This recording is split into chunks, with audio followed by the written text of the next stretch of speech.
স্বপ্নে খাওয়া, স্বপ্নে খেতে দেখা প্রতিটা বিষয় কি আসলে জাদু হতে পারে নাকি অন্য কিছু হতে পারে? এটা জাদু হবে কখন? এই বিষয়গুলো যদি মিলে, হ্যাঁ, এই বিষয়গুলো যদি মিলে। যেমন আমি একটা উদাহরণ দিয়ে বিষয়টা আপনাকে একটু ক্লিয়ার করার চেষ্টা করি।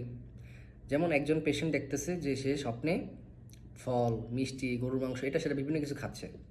আচ্ছা, এটা তো হইতে পারে যে তার মন চাইছে বা সারাদিন সে চিন্তা ভাবনা করছে, এই জন্য হইতে পারে। এটা অনেকে বলে স্বপ্নের ব্যাখ্যা তো তিনটা: আল্লাহ থেকে আসা, শয়তান থেকে আসা, আর যেটা আপনি সারাদিন চিন্তা ভাবনা করবেন এটা। এখন স্বপ্নে খাওয়ার পর যে ধরনের সমস্যাগুলো যদি হয় তাহলে বুঝবেন যে না, এটা আসলেই জাদু ছিল, সেহের ছিল।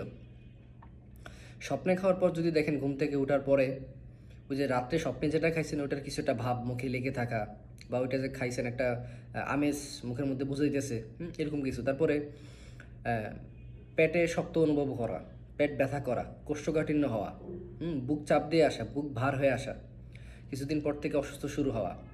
তারপরে আপনার কোনো একটা কিছু খাইতে মন চাইতেছে, বাট খাবার সামনে আসলে আর মানে রুচিতে আর মানে খাইতে মন চায় না, মানে খিদা আছে বাট আপনি খাইতে গেলে কি ওইটা আর ইচ্ছেই করতেছে না। তারপর হচ্ছে গ্যাস্ট্রিকের সমস্যা বেড়ে যাওয়া। গ্যাস্ট্রিকের সমস্যা বেড়ে যাওয়া। মেয়েদের ক্ষেত্রে পিরিয়ডের সমস্যা দেখা দেওয়া শুরু করে, সার্কেল ঠিক থাকে না, অতিরিক্ত ব্যথা হয়, যেটা তার ব্যথা হওয়ার অতিরিক্ত হওয়ার কথা ছিল না। তারপর অনেক সময় ছেলে এবং মেয়ে উভয়েরই প্রস্রাবে ইনফেকশন দেখা দেয় এই স্বপ্নে খাওয়ার ফলে। এই বিষয়টা আমি অনেক পেশেন্টদের মধ্যে দেখছি যে এইসব পেশেন্টরা স্বপ্নে খাইছিল এবং ওদের মধ্যে একটা কমন সমস্যা হচ্ছে যে ওদের প্রস্রাবে ইনফেকশন। এই বিষয়টা আমি খুব বেশি দেখছি। তো এই বিষয়গুলো করতে পারে। যদি দেখেন যে স্বপ্নে খাওয়ার পরে কয়েক মাসের মধ্যে আপনার এই সমস্যাগুলো হচ্ছে, বেড়ে যাচ্ছে, তাহলে বুঝবেন যে অবশ্যই আপনি স্বপ্নে জাদু খেয়েছেন। তো তখন সরাসরি আপনার নিকটবর্তী জেলা আছে, এখান থেকে আপনি সরাসরি রোকিয়া নেওয়ার চেষ্টা করেন, ইনশাল্লাহ তখন বিষয়গুলো আরও প্রকাশ পাবে। আসসালামু আলাইকুম।